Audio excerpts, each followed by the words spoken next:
Hi, welcome to module 21 of week 4. In this module we are going to look at a demonstration of Verilog once more. So, and when I do that I want to show some of the principles in writing Verilog code.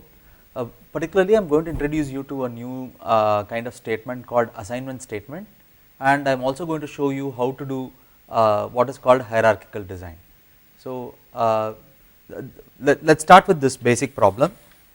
So, let us say I want to design a 2-to-1 multiplexer, and for this 2-to-1 multiplexer I want to write Verilog code. So, let us look at the picture here. So, what I want is I want a circuit which will behave as a 2-to-1 mux. So, it is supposed to take 3 inputs A, B and select, and it has to give one output called out, and internally I want a 2-to-1 multiplexer. And to be more specific, I want this. So, when select is 0 I want A to be in the output, and when select is 1 I want to be B to be passed on to the output. So, this is the hardware that I have in mind, and I want to be able to describe that. So, one thing you can do for this this particular multiplexer is, you know that a multiplexer can be implemented using AND, OR and inverters. So, you can go and do that. So, we already discussed this in the last week's Verilog demonstration. So, we saw how to use the primitive gates or primitive data types. So, we looked at AND, OR and so on. We can use those primitive structures and write what is called a structural description for this. So, a structural description would essentially say, oh, I want one AND gate which takes A, another AND gate which will take B as input, and you have a select line. You would imply some structure like this. So, once you have a structure like this, right, you will have 4 Verilog lines, let us say 1 for OR gate, 2 for these AND gates and 1 for the inverter. So, that is completely possible, but I am going to do something different for this class. So, we are going to see how to do this Verilog description in a slightly different way, and the first thing we are going to look at is what is called an assign statement. So, the statement is called an assign statement, and I am going to go to this website edaplayground.com and show you the demo of how to write Verilog code for this, and I will also write a test bench to go with it. So, I am going to do this on edaplayground.com. I am already logged in. So, I am designing a circuit called 2-to-1 mux. I am going to call it mux 2-1, and I know that there is one output and there are 3 inputs. So, one thing that Verilog allows you to do is to directly say whether it is output or input when you describe the module itself. So, I am choosing to do that now.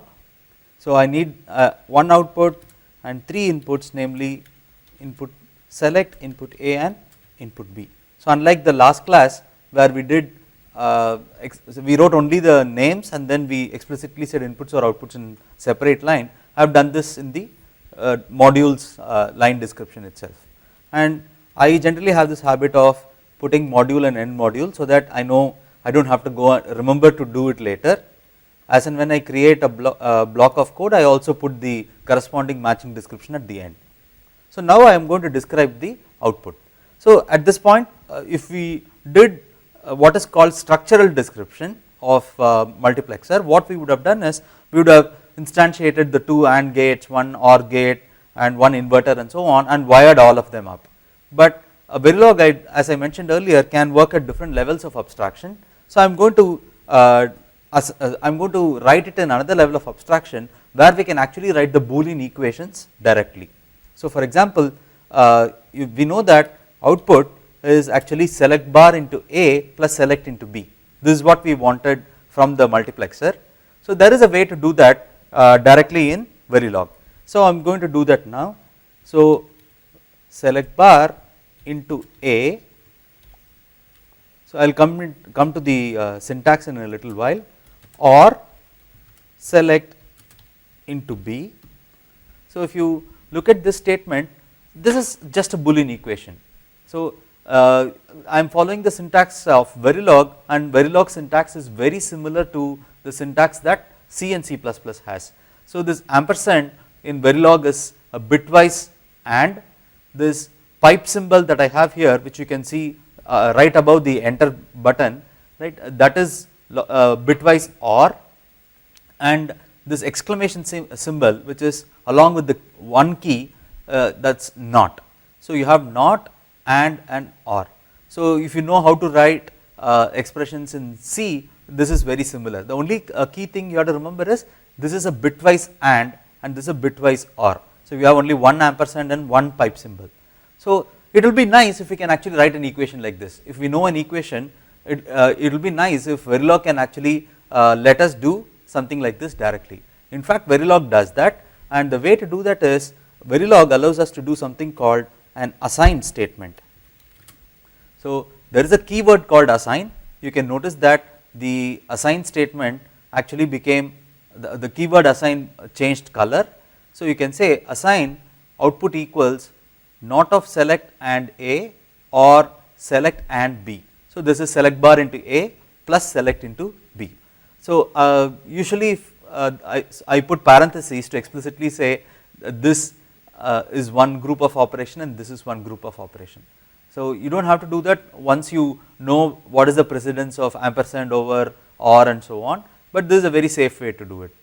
So let us say I have a design in hand now. It is as simple as that, is it, no instantiations, nothing. So what we have done is we have taken the Boolean equation required for output in terms of select A and input, and we have directly written that as a Boolean equation. So it is a very simple design and it is okay to do that. Now I am going to write a test bench for this.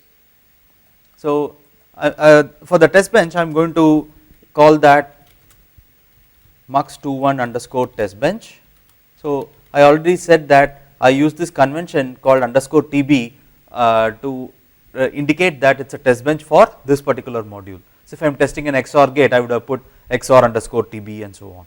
So now what I am going to do is I need descriptions, right. So I need a mechanism by which this whole setup is going to be inside a test bench. So just like what we did in the previous video, we need to be able to give A, B and select as inputs, and we need to be able to observe out, which is the output signal. So as I did in the previous lecture, I am going to declare 3 regs. We will see what a reg is later, but we will use 3 regs wire A, B and select, so A, B and select, and I am going to declare a wire called out. So these are the things which are going to be in the test bench, and we need a mechanism by which the test bench gets connected to the actual module, right. So the design under test. So for the design under test, we know that the design under test, the type of the design is called mux21, and I am going to give a name for that called DUT1. The order of the pins were output select A and B.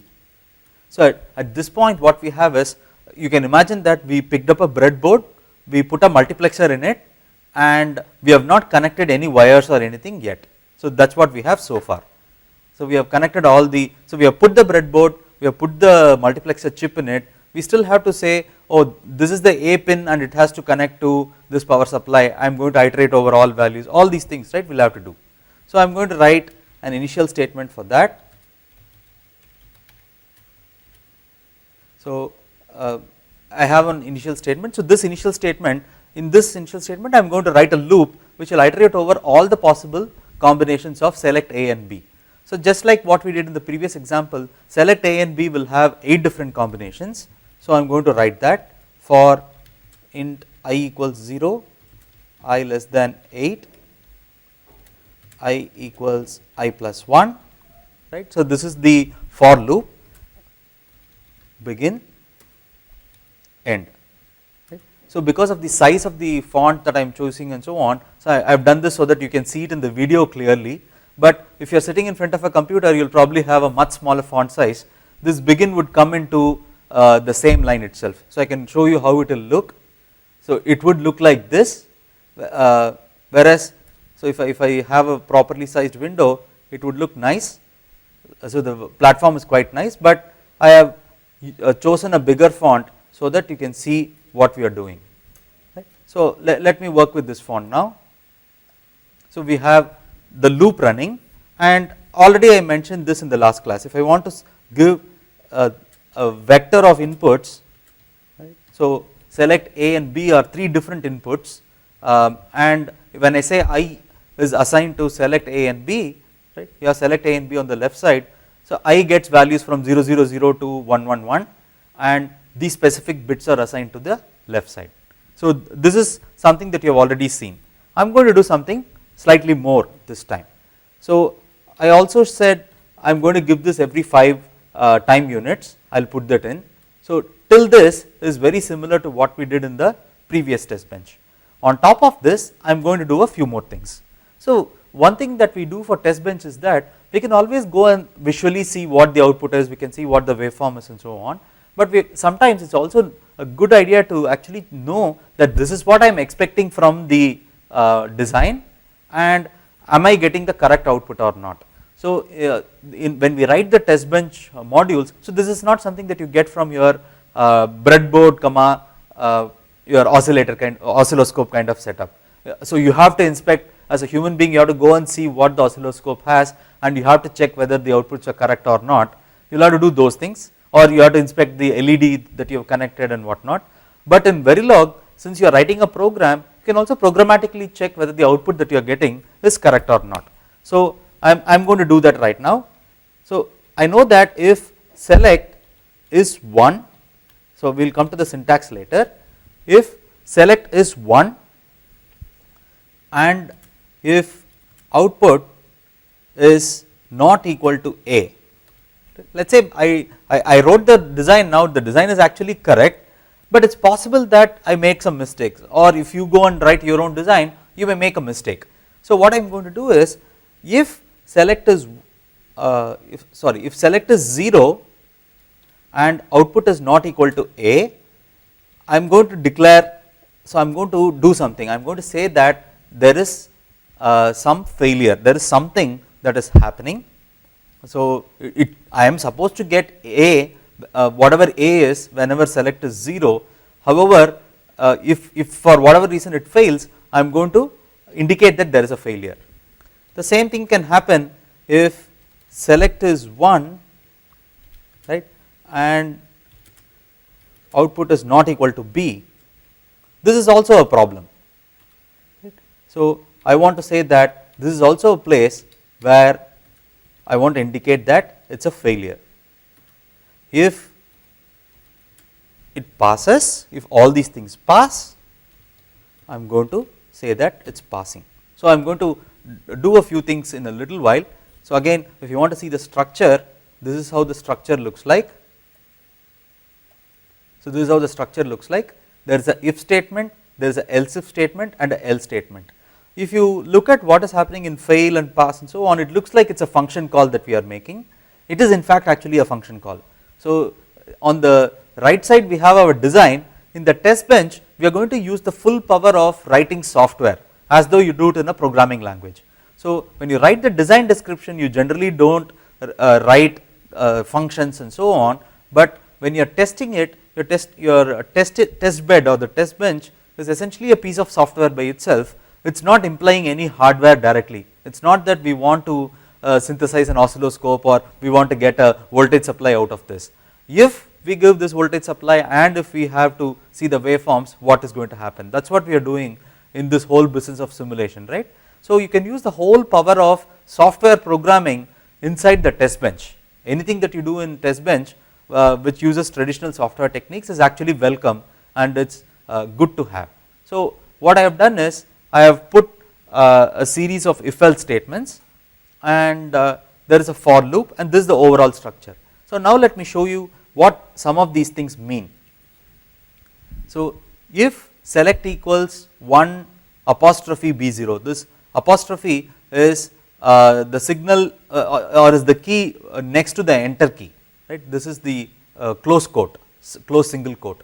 1 tick is what Verilog folks call it. 1 tick B0 and out is not equal to A, then I know that there is something wrong in the design.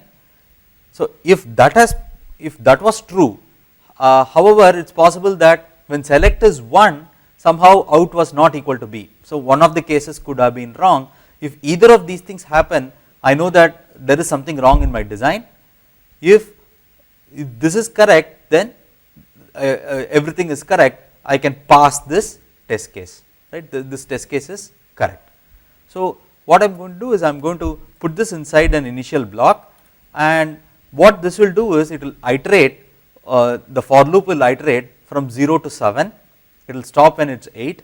So 0 to 7, it assigns I to select a comma b, select comma a comma b, and you can imagine this as signals that are being fed into the device, and you will get output from the device. In this case the device is mux21. So let us assume that there is 5 units of time that I have given for the mux to respond back. That is what this hash 5 means. I am giving some unit of time for the hardware to respond back. In this case it is all in software, but in reality you have to wait for the output to change. You cannot give an input and instantaneously expect the output to be ready. So we are mimicking that by putting a hash 5, and these 3 lines what it is doing is we are checking whether the outputs are correct or not. So this is a very quick and easy way to do this. For example, if you had written a design, let us say you designed a very complicated circuit to take 2 numbers and multiply and so on, right. You have your design and that is on one side. On the other side, if you want to check whether the results are correct or not, you could do A into B, for instance, right. So A into B does not imply any hardware at all. You know that it is a multiplier. How to design a multiplier, that is not clear from it.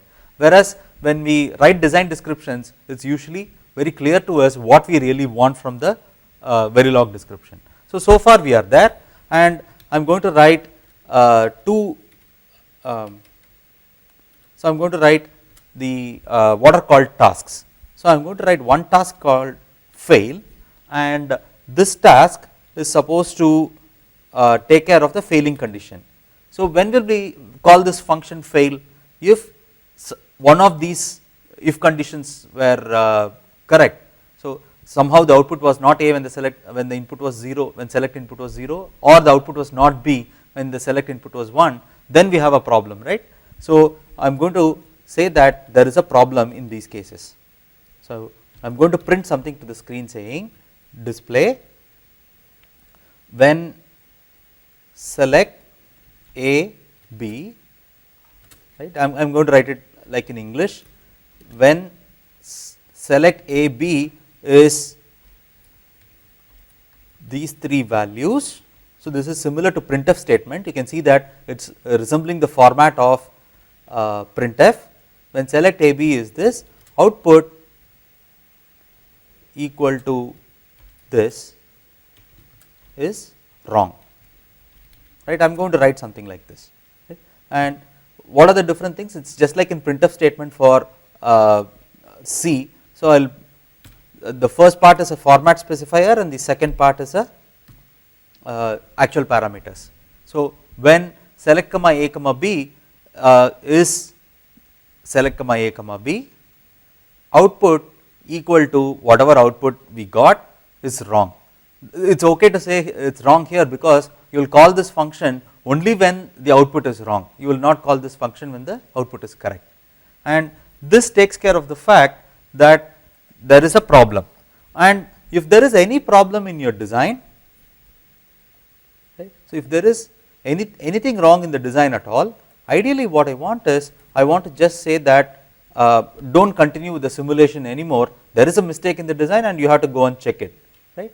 So I am going to finish simulation. So what this will do is abruptly it will finish the simulation, it will not even go to the next iteration required for running this program. So I will abruptly finish. Similarly for pass, so what I am going to do is I am going to say that if it is pass,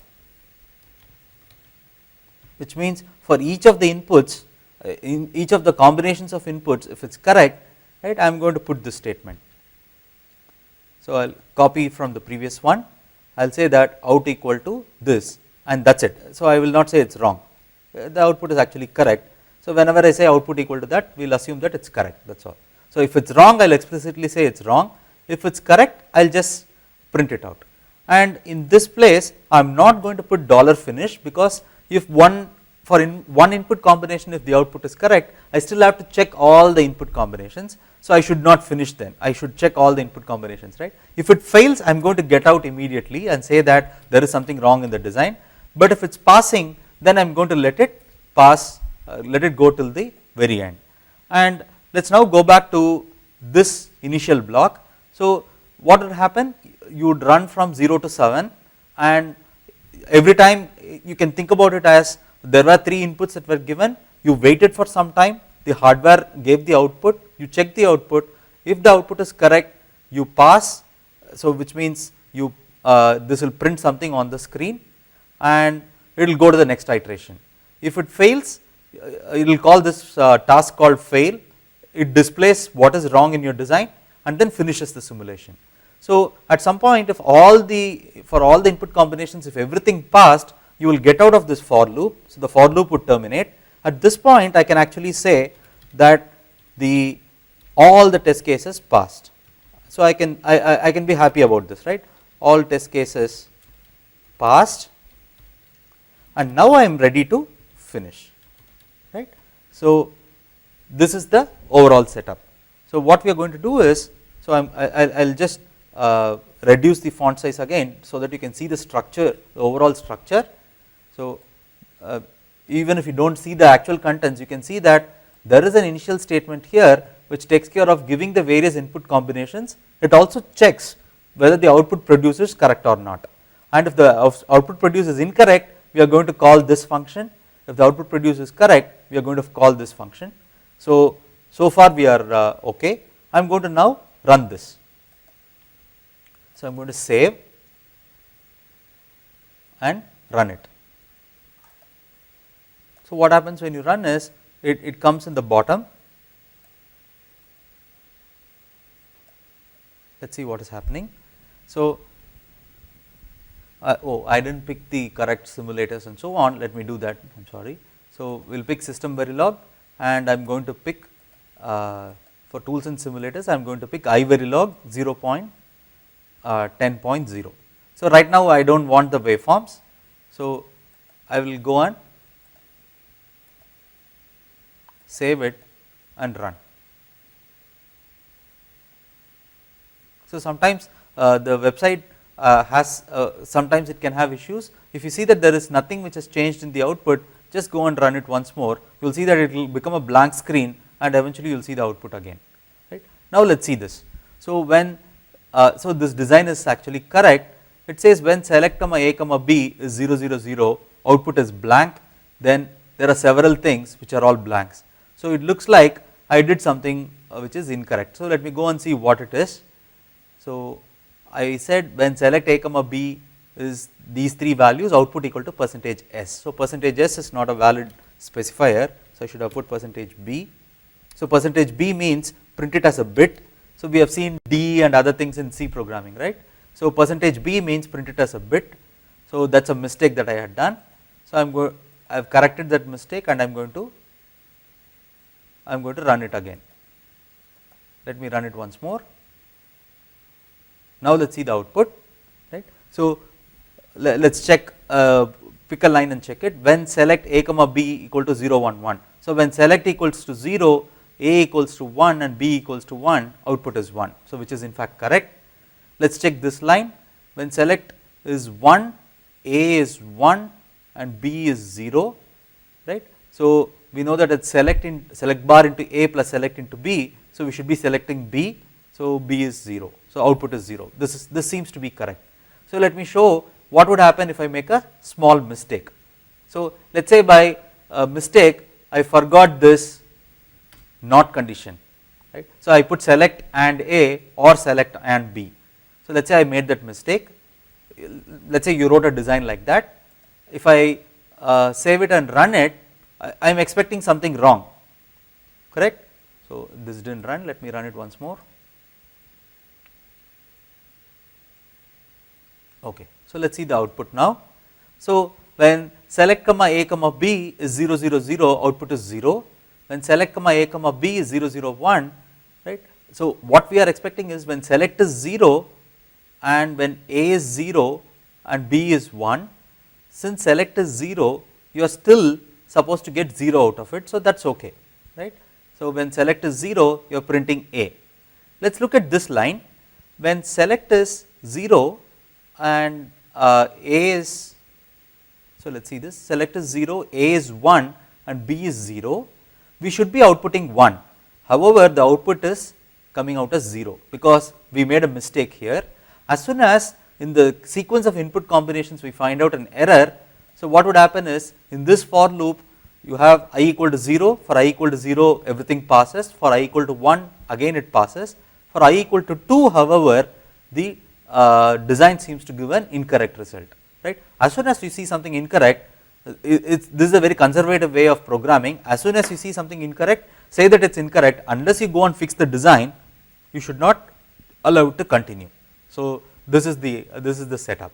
So I'll go back and put select there and and that's it. So that's basically the design. So now I know that this design is correct, and if you want you can go and open the waveform and whatnot, right. So this is a very simple example. In this case I didn't put any statements for waveform viewing and so on. I just wanted to illustrate that you can actually do something called automatic checking right inside the design.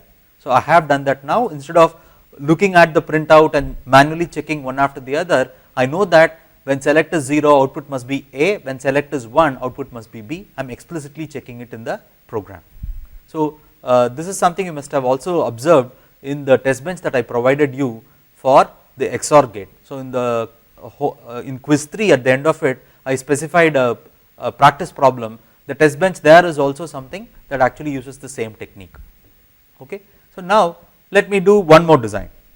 So in this design I want to show you something which is equivalent to what is called instantiation. So now let us say my design problem, let us look at the picture. Let us say the design problem is design of a 4:1 mux. So when we design a 4:1 mux, the test cases are like this. So this is the setup. So we will have two inputs, select 1 and select 0.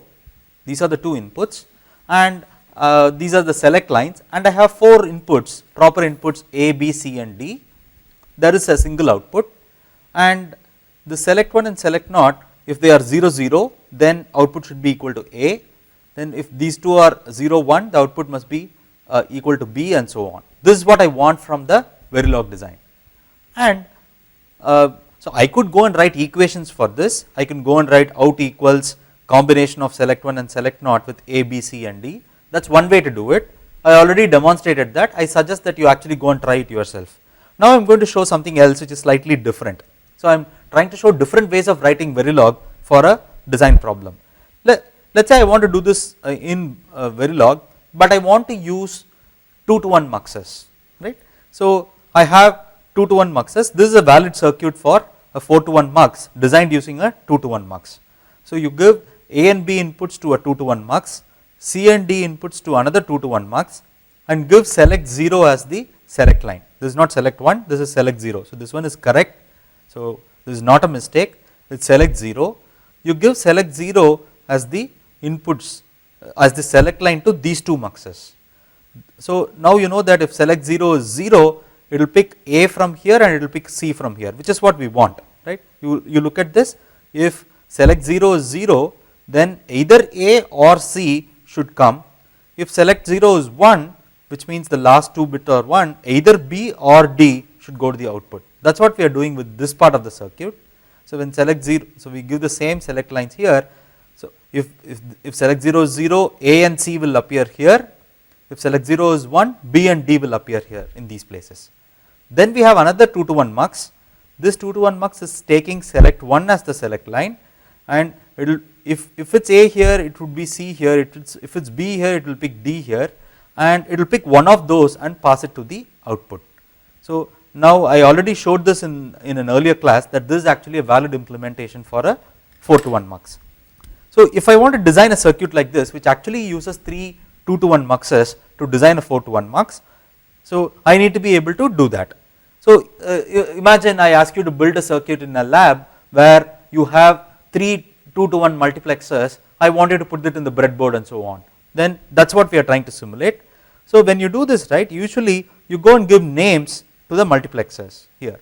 So for example, I am going to call this multiplexer M1, this multiplexer M2 and this multiplexer M3. So the reason why we want names for that is we want to be able to refer to them by names and say that multiplexer M1's inputs are A and B, multiplexer M3's inputs are 2 intermediate wires and so on, right. So, so far if I look at it as a black box, it is taking A, B, C, D, select 0 and select 1 as inputs, it is giving out as an output. Internally I could I have some structure. So again I am going to do something more, I am going to, I will need a wire for this, so I will call these temp 1 and temp 2. So let us say this is a circuit that you will draw, right. If I ask you to do it on a piece of paper, you will do this in a circuit. So what I am going to do now is I am going to write a Verilog module for this. So let me open a new window. In this window I am going to write the Verilog module. So what I am going to design, so let me just make the font sizes much bigger. So as I mentioned earlier, I want a 2 to 1 mux which has to be instantiated, and we want a 4 to 1 mux out of that. So the first thing I should be able to do then is I should first of all need a description for 2 to 1 mux. So I can always go back and pick it up from the other design there, which I will do now. So I already had a description for the 2 to 1 mux. I am going to copy that.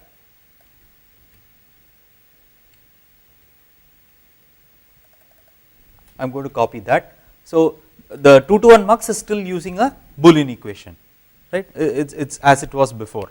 However, for designing the 4 to 1 mux, I am going to do something else. So I am going to design a 4 to 1 mux. This 4 to 1 mux will give one output called out, right. It was as it was before, and it's supposed to do a few other things. It's supposed to take 2 inputs, select 1 and select 2, and it's also supposed to take 4 other inputs, A, B, C and D, right. So this takes care of the black box description. So if you look at it as a black box, it has 4 regular inputs, 2 select inputs and 1 output. We have this. What we need now is we need a way to describe the wires that we had and the descriptions that we had.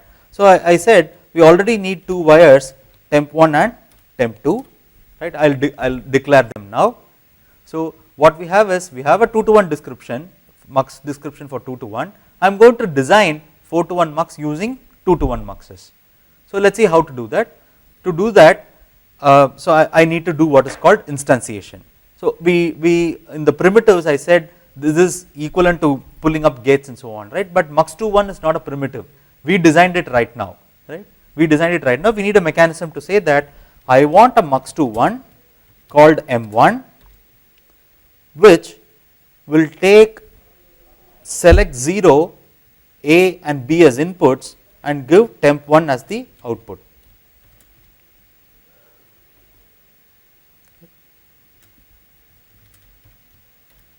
So what will this statement do? So the meaning of this statement is I want a DUT, I want a device called M1. This device is of the type mux21, it is a 2 to 1 multiplexer, and in the 2 to 1 multiplexer I am going to take my inputs A and B and select 0, pass it as inputs to the 2 to 1 multiplexer. Whatever it is giving as output, I am going to call that temp 1, and this is a wire that is currently dangling. So if you go back to the picture, what we have is we have taken A of the 4 to 1 mux, given it as input to one 2 to 1 mux, and we have taken B of the 4 to 1 mux, given it as another input to the 2 to 1 mux, and the select 0 is given as the select line, right, and the output of that is called temp 1. We called this gate M1. That is what we have so far.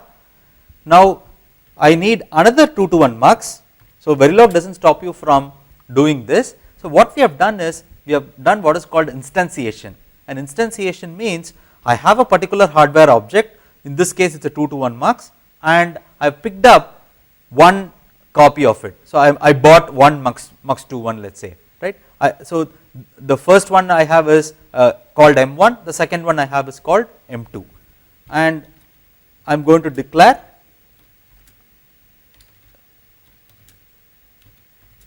so to that mux these are the inputs. It will take the same select line, it takes C and D as the inputs and it gives you temp 2, right. So temp 2 is the other wire.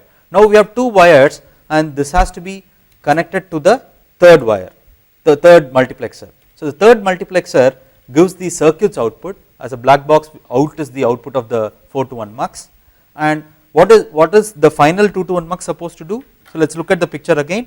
So M3 takes select 1 as the input and temp 1 and temp 2 as the two inputs, select 1 as the control input or the select input, and the output is driven to out directly, which is what I am going to do now. So we have out, which is the output, you can see that here.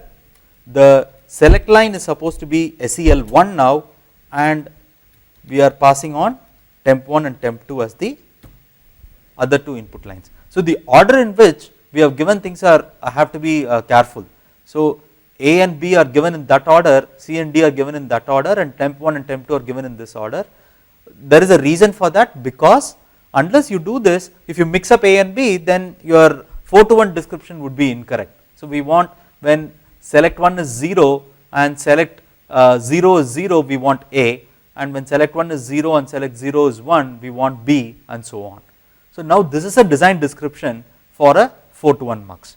So what I am going to do is, I am going to provide you the code for the 2 to 1 mux, and I will give you the test bench for it. For this one also I will give you a test bench. I suggest that you go and take this and write the program yourself, just like what you did for homework in quiz 3. At the end I gave a practice problem, just like that for week 4 also you do a few practice problems. I will give these Verilog codes, as well as I will post some new problems, and you can go and write it yourself. So for this, the test bench that I am going to give is very similar to the test bench that I wrote for mux 2.1. So I am going to instantiate this mux 4.1 into another test bench, and in that test bench I will pass various inputs and so on. I will get the outputs, I will compare the outputs, and I will see whether it is expected or not, which is what I am going to do for the, I will put that test bench code on the platform, and you can see these 4 Verilog files in the platform. You first get familiar with running it and so on. So again, even if you do not understand what the test bench is doing, at least the design description must be clear to you. So we described what is called a mux 2.1, and we used 3 copies of this mux 2.1 to design a mux 4.1 or a 4 to 1 multiplexer. That is what I want to capture, want you to capture. So far we have seen 3 different kinds of statements. We have seen something called the primitive gates. So we said and, or, and so on, those were primitive things. Then we saw something called an assign statement. An assign statement usually appears in the module directly, and you have something on the left side equal to some equation on the right side. And finally we also saw how to pick various components that are already present, which you have designed, and how to wire them up together. So these are actually 3 different levels of abstraction for Verilog design. So I will leave the video at this point. So at this point you have the basic infrastructure to run Verilog, and I suggest that you go and take the Verilog files and run it yourself and check whether the outputs are as expected or not. So if you want to try it, go and write your own mux 4.1, right. So you can delete the mux 2.1 and you can write a Boolean equation for mux 4.1 and check whether your Boolean expressions are correct or not, right. So this brings me to the end of this video. Thank you very much.